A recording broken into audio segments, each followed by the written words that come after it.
Hello po, isang mapagpalang araw mga kapatid kay Kristo Jesus. Muli po ay nais kong magpahayag ng salita ng Diyos. Sapagkat sa mga panahon na ito, we are in the birth pains of the second coming of Christ. Ibig ko pong sabihin, katulad po ng isang buntis na babae at malapit na siyang manganak, ay sumasakit na yung kanyang tiyan. Tanda yun na malapit na siyang manganak. Yun ang sinasabi ng revelation na second coming of Christ.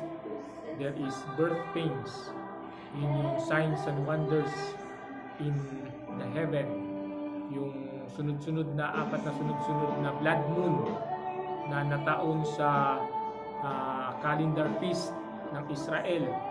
At ang succession na yun din ng 4 blood moons na yun ay 6 full moons, na 6 full moons, din blood moon, 6 full moon, blood moon, 6 full moon, blood moon. Yung tuloy-tuloy siya ng ganyan, sign yun ng heaven sign. Meron din yung narinig na trumpet sound sa Israel. Tapos meron mga ngayon, may wars, may rumors of wars, may volcano eruption, merong tsunami, merong lindol, lahat nangyayari na ayon sa prediction sa sinabi sa Bible. Kaya we have to make sure kung saan tayo pupunta, kung sa langit o sa impyerno. Kung sabi ng Bible, you must be born again in order for us to enter into the kingdom of God.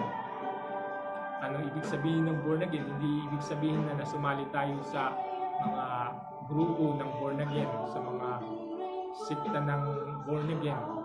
Ang ibig po sabihin ng we must be born again ay baguhin natin ang ating sarili. We have to accept Jesus Christ as Lord and Savior by hearing His Word. It is a power of God that will change us, na hindi lang na you accept Jesus Christ as Lord and Savior ay may kasiguraduhan ka na, ligtas ka na. Kailangan you must be born again. You must have or receive the Holy Spirit. Ang Holy Spirit na ito yung miracle na mangyayari sa isang tao na magbabago sa kanya. Pag ikaw ay hindi nagbago, ibig sabihin, you are not yet born again.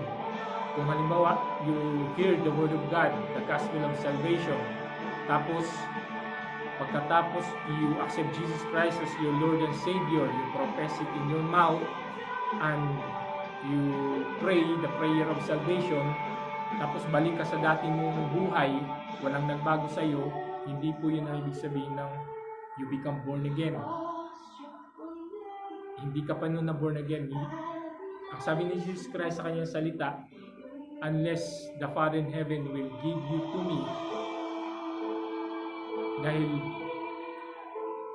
kailangan piliin.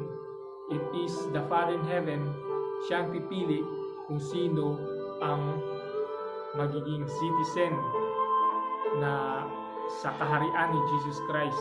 Yun ang kailangan natin. We have to ask for it to the Father in heaven, na kailangan natin magdasal, umiyak. Kailangan natin talagang gawin ang lahat na piliin tayo ng Diyos, na ibigay tayo kay Jesus Christ. That Jesus Christ, na isali tayo dun sa mga pinili ng Ama para tayo ay maging kasapi sa kaharian ni Jesus Christ. Yun ang kailangan natin i-achieve. Madami kasi sa atin na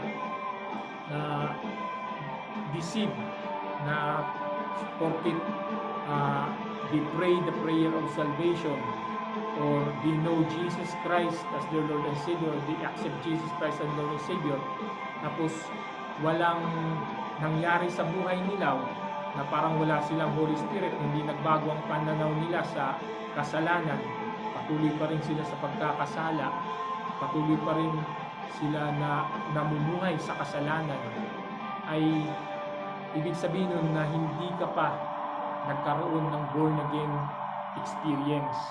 Kasi ang born again experience is, there is a power on it, na katulad ng halimbawa na hindi pwedeng hindi ka mabago kung halimbawa ikaw ay masagasaan ng isang 10-wheeler truck na punong-puno ng laggings, tapos nasagasaan ka tapos walang nangyari sa'yo.